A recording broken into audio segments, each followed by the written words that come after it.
겨울의 끝, 한 시골 마을의 낡은 철물점. 세상을 떠난 아버지의 유품을 정리하던 아들은 천장 속에서 오래된 군용 트렁크를 발견합니다.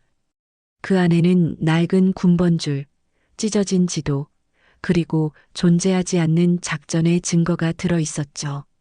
청풍 작전 어디에도 기록되지 않은 그 이름이 그의 삶을 뒤흔들기 시작합니다. 아버지는 왜 평생 침묵했을까?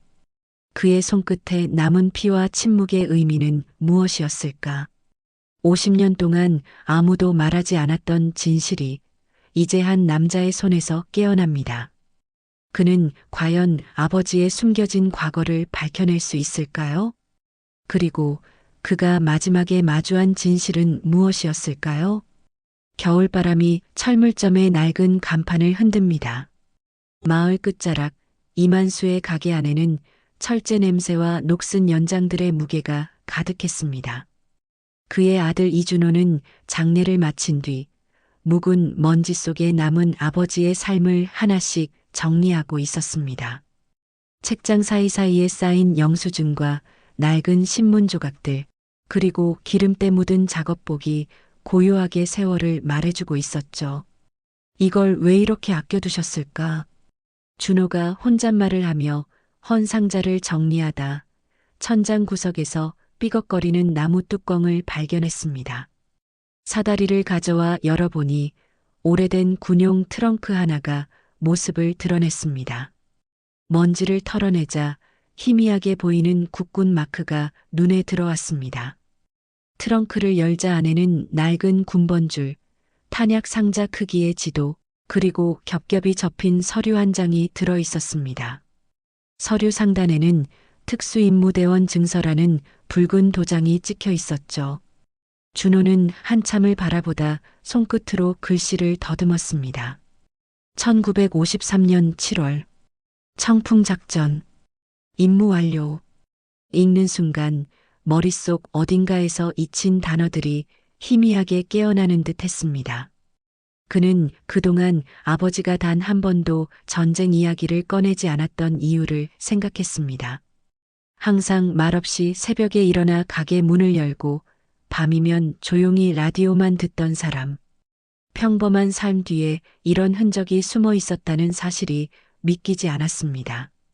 준호는 급히 노트북을 켜고 인터넷에 작전명을 입력했습니다.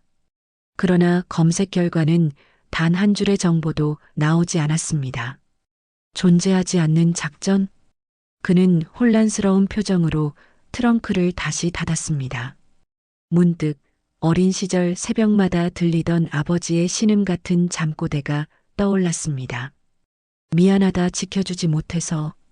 그때는 이해하지 못했지만 지금은 그 말이 무겁게 가슴에 내려앉았습니다.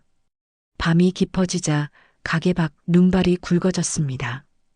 준호는 의자에 앉아 트렁크를 바라보다 결심했습니다.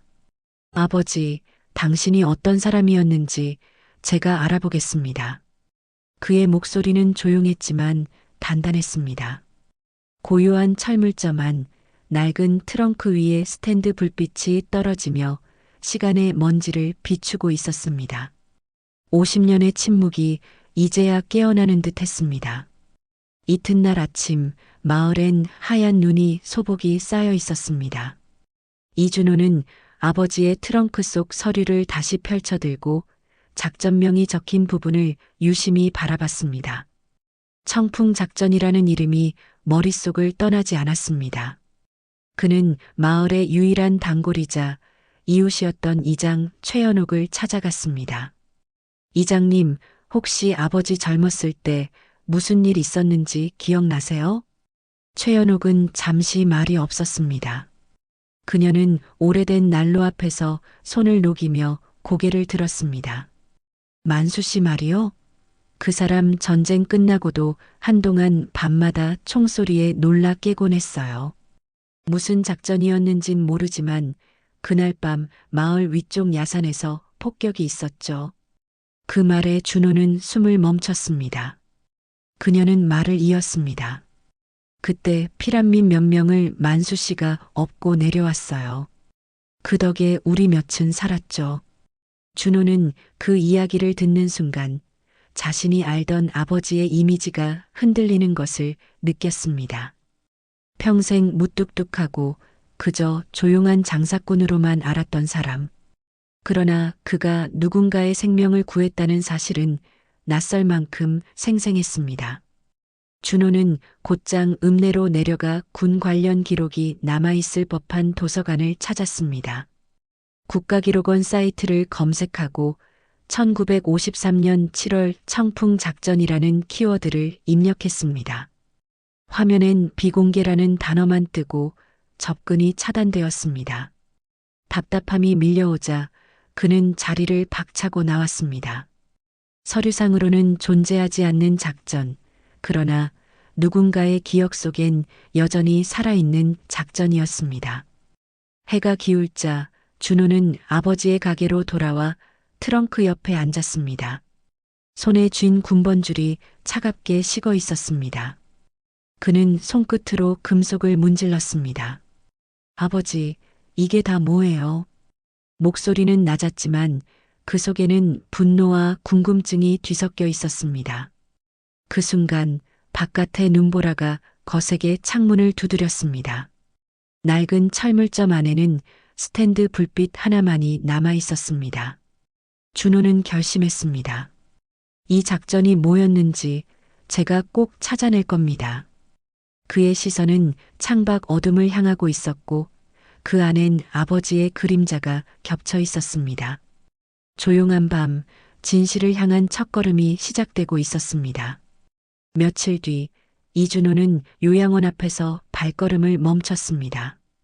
그곳엔 아버지의 옛 전우로 기록된 박태식이라는 이름표가 있었습니다. 하얀 눈발이 유리창에 스치듯 흩날렸고 복도 끝에서 들려오는 라디오 소리가 고요를 깨고 있었습니다.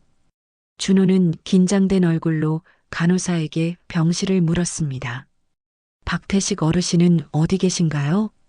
간호사는 조용히 2층 끝 방을 가리켰습니다. 문을 열자 희미한 약 냄새와 함께 한 노인이 침대에 앉아 있었습니다.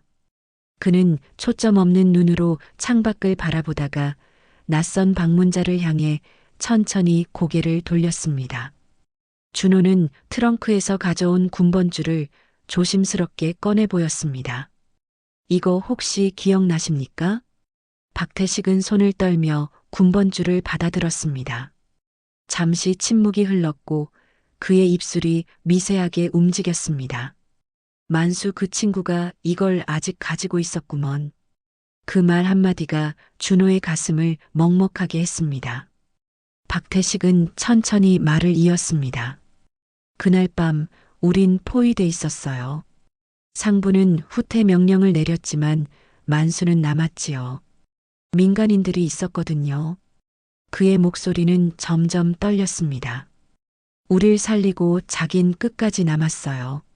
그게 청풍 작전이었어요. 준호는 숨을 삼키며 들었습니다. 그동안 존재하지 않는다던 작전이 살아있는 사람의 입을 통해 현실로 되살아나고 있었습니다. 그는 병실 한쪽의 낡은 서랍에서 노트를 발견했습니다. 표지에는 희미하게 1953.7, 10이라는 날짜가 적혀 있었죠. 노트 속에는 당시 작전 경로가 그려진 손그림 지도와 실패, 민간인 다수 구조라는 기록이 남아 있었습니다. 박태식은 흐릿한 눈으로 그 페이지를 가리켰습니다. 그건 우리가 끝까지 지키려 했던 기록이에요. 하지만 위에서는 실패로 남겼죠. 준호는 노트를 덮으며 깊게 숨을 내쉬었습니다.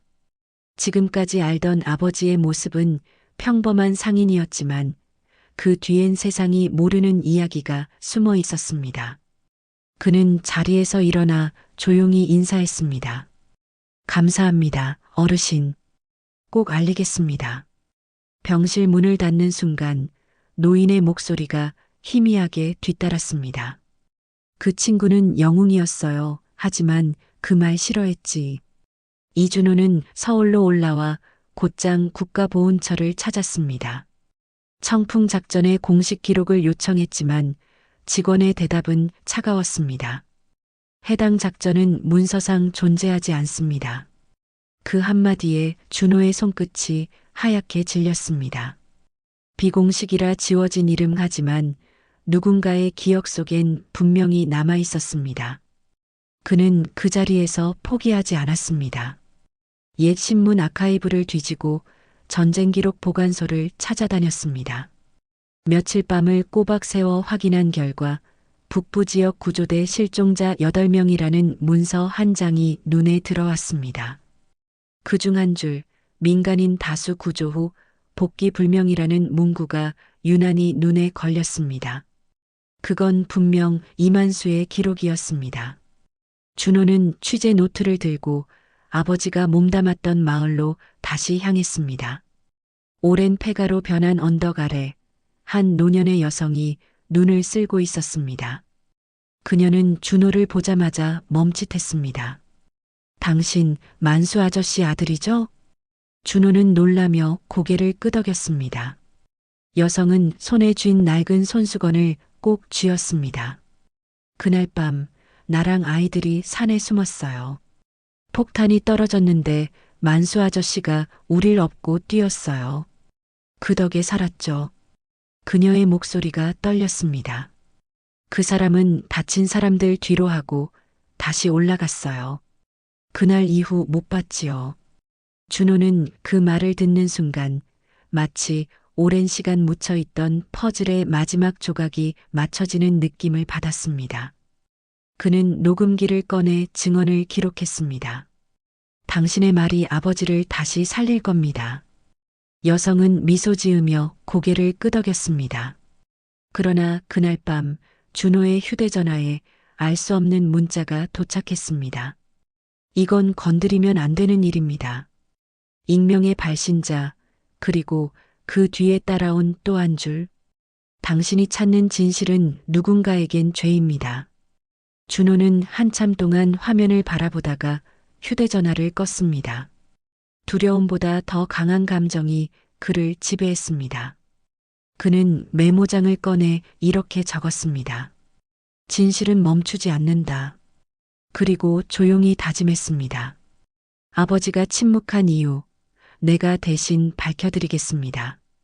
며칠 후 지역 방송국의 한 PD가 준호에게 연락을 해왔습니다. 청풍 작전에 관한 이야기를 다큐멘터리로 제작하자는 제안이었습니다. 준호는 잠시 망설였지만 곧 결심했습니다. 아버지의 이름을 기록으로 남길 수 있다면 이건 해야 할 일입니다. 촬영은 마을에서 시작되었습니다. 눈 덮인 야산, 녹슨 철물점, 그리고 트렁크가 화면 속에 차례로 담겼습니다. 준호는 PD와 함께 요양원의 박태식을 찾아가 인터뷰를 진행했습니다. 노인은 산소 마스크를 낀 채로 떨리는 손으로 트렁크 사진을 가리켰습니다. 그게 만수의 마지막 흔적이지요. 우릴 살린 사람 그 친구였어요. 스태프들은 숨죽여 그의 말을 기록했습니다. 며칠 뒤 방송 예고편이 SNS에 공개되자 반응은 폭발적이었습니다. 국가가 잊은 전쟁 영웅이라는 제목 아래 댓글이 쏟아졌습니다. 그런 사람이 있었다니 믿기지 않네요. 이런 이야기를 왜 이제야 알게 된 거죠? 대중의 관심이 커질수록 보훈처의 입장은 점점 불편해졌습니다. 그날 오후 준호에게 보훈처 관계자로부터 전화가 걸려왔습니다. 이 작전은 공식 기록이 아닙니다. 방송을 중단해 주시죠. 준호는 담담히 대답했습니다. 공식이 아니라고 진실이 사라지진 않죠. 통화가 끝나고 그는 조용히 창밖을 바라봤습니다. 회색 하늘 너머로 눈이 다시 내리고 있었습니다. 방송은 예정대로 방영되었습니다. 이만수 하사의 사진과 함께 화면 하단에 자막이 흘렀습니다. 기록되지 않았던 영웅, 그가 남긴 한 줄의 진실. 방송이 끝나자 전국에서 제보가 이어졌습니다. 당시 구조된 생존자들의 가족, 그리고 다른 부대 출신의 증언들이 하나둘 쏟아졌습니다. 이만수의 이름은 실시간 검색어 1위를 차지했습니다. 준호는 늦은 밤 철물점 앞에 섰습니다. 트렁크 위에 놓인 스탠드 불빛이 다시 켜져 있었습니다. 그는 사진 한 장을 꺼내 들었습니다. 젊은 시절의 아버지, 그리고 눈부시게 선명한 군복. 준호는 속삭였습니다. 이제 아버지 이름이 세상에 들릴 거예요. 그의 눈빛엔 두려움 대신 확신이 자리하고 있었습니다. 며칠 후 국방부의 발표가 있었습니다. 청풍 작전은 실존했던 임무로 확인되었으며 작전 중 민간인 34명이 구조되었다는 사실이 밝혀졌습니다. 이만수 하사는 명령 위반으로 문책받았지만 결과적으로 수십 명의 생명을 구한 것으로 드러났습니다. 50년 만에 한 사람의 이름이 역사의 어둠 속에서 다시 떠오른 순간이었습니다. 이준호는 발표 기사를 수십 번 읽으며 손을 덜덜 떨었습니다. 눈앞의 문장이 믿기지 않았습니다. 고 이만수 하사, 무공훈장, 추서 결정. 그는 그 문장을 소리내어 읽으며 눈시울을 붉혔습니다. 드디어요, 아버지. 그 한마디에 담긴 세월의 무게는 길고 깊었습니다. 며칠 뒤 준호는 퇴역 군인회관에서 박태식을 다시 만났습니다. 노인은 휠체어에 앉아 있었지만 얼굴엔 평온한 미소가 번졌습니다. 봤지요? 결국 세상이 알아줬어요. 준호는 고개를 숙이며 대답했습니다. 그런데 아버지는 왜 끝까지 침묵하셨을까요? 태식은 잠시 눈을 감고 천천히 대답했습니다. 그때 동료가 한 명 죽었어요. 민간인을 지키려다 말이죠. 만수는 자신이 대신 살아남았다고 믿었어요. 그게 그 사람의 짐이었죠. 준호는 그 말을 듣는 순간 아버지가 왜 늘 말없이 살았는지 깨달았습니다. 그 침묵은 후회가 아니라 살아남은 자로서의 약속이었습니다. 그는 집으로 돌아와 트렁크를 조용히 열었습니다. 안에는 군복 한 벌과 함께 손글씨로 적힌 메모 한 장이 들어 있었습니다. 기록되지 않아도 괜찮다. 누군가 기억한다면 그걸로 충분하다. 준호는 메모를 손에 쥐고 눈을 감았습니다. 그의 어깨가 미세하게 흔들렸지만 그 표정엔 미소가 깃들어 있었습니다. 밤하늘엔 별이 유난히 많았습니다. 철물점 불을 끄고 나오자 눈 위에 달빛이 잔잔히 비쳤습니다. 그는 혼잣말처럼 중얼거렸습니다. 이제 아버지를 영웅이라 부르지 않아도 될 것 같습니다. 그 말은 바람에 실려 천천히 사라졌습니다. 그러나 그 밤 마을 위 하늘은 오랜만에 밝게 빛나고 있었습니다. 추모식 날 국립묘지의 하늘은 유난히 맑았습니다. 이준호는 검은 코트를 여며 쥐고 천천히 행사장으로 걸어갔습니다. 무대 위에는 하얀 국화와 함께 이만수 하사 추모식이라는 현수막이 걸려 있었습니다. 관중석에는 군 관계자, 참전용사, 그리고 마을 주민들이 자리하고 있었습니다. 무대 한켠 국방부 장관이 조용히 단상에 올랐습니다. 고 이만수 하사, 민간인 구조 임무 수행 중 헌신한 공로로 무공훈장을 추서합니다. 그의 목소리가 울려 퍼지자 관중석 곳곳에서 숨죽인 울음이 새어나왔습니다. 준호는 자리에서 일어나 단상 위로 걸어갔습니다. 장관이 건넨 훈장은 무겁게 손 위에 얹혔고 그 순간 그의 눈가가 붉어졌습니다. 감사합니다. 아버지 이름을 대신해 받겠습니다. 박태식은 휠체어에 앉아 두 손을 모았습니다. 그의 눈은 흐릿했지만 표정은 고요했습니다. 이제 됐어요. 만수야, 이제 됐어. 그 말에 주변 사람들은 눈시울을 훔쳤습니다. 군악대의 나팔 소리가 울려 퍼지고 흰 국화 꽃잎이 바람에 흩날렸습니다. 무대 아래에서 최연옥 이장이 손수건을 쥐고 울고 있었습니다. 그녀는 중얼거리듯 말했습니다. 이제야 그날의 빚을 갚았네요. 준호는 눈을 감고 고개를 숙였습니다. 그의 어깨로 부드럽게 햇살이 내려앉았습니다. 사람들의 박수 소리가 잦아들 때 바람이 훈장 리본을 살짝 흔들었습니다. 행사가 끝나고 준호는 묘비 앞에 섰습니다. 검은 대리석에 새겨진 이름 이만수 하사. 그는 손끝으로 이름을 쓰다듬었습니다. 이제 세상이 아버지를 기억할 겁니다. 그 말에 묘비에 비친 그의 얼굴이 미묘하게 떨렸습니다. 그 순간 구름 사이로 빛 한 줄기가 묘역을 비추었습니다. 50년의 어둠 끝에서 이름은 다시 세상 속으로 돌아오고 있었습니다. 몇 주가 지나 이준호는 고향 철물점 앞에 섰습니다. 이제 그곳은 이만수 추모 전시관이라는 작은 간판이 걸린 새로운 공간이 되어 있었습니다. 녹슨 철제 문을 열자 안에는 따뜻한 조명이 켜져 있었고 벽에는 전쟁 당시의 흑백 사진과 낡은 군복이 걸려 있었습니다. 트렁크는 유리 진열장 안에 조용히 놓여 있었죠. 그 옆에는 작은 팻말이 있었습니다. 그는 말이 없었지만 행동으로 남았습니다. 전시관 한쪽에는 초등학생 아이들이 줄지어 서 있었습니다. 교사는 낮은 목소리로 설명했습니다. 이분은 전쟁 중에도 민간인을 지켜낸 분이에요. 진짜 용기란 이런 거예요. 아이들은 신기한 듯 트렁크를 바라보다가 손에 든 국화를 살짝 내려놓았습니다. 준호는 뒤에서 그 모습을 조용히 지켜보고 있었습니다. 한 노년의 참전 용사가 천천히 걸어와 전시장을 둘러봤습니다. 그는 군번줄 앞에서 발걸음을 멈추더니 고개를 숙였습니다. 동지여, 늦게 와서 미안하오. 그의 목소리가 떨렸고 준호는 아무 말 없이 그 옆에 섰습니다. 두 사람은 말없이 고개를 숙인 채 한참을 서 있었습니다. 조용한 공간에 시계 초침 소리만 울렸습니다. 그날 저녁 준호는 전시관 문을 닫고 마당으로 나왔습니다. 서쪽 하늘에 붉은 노을이 번지고 있었습니다. 그는 하늘을 바라보며 중얼거렸습니다. 아버지, 이제 당신 이야기는 제가 이어가겠습니다.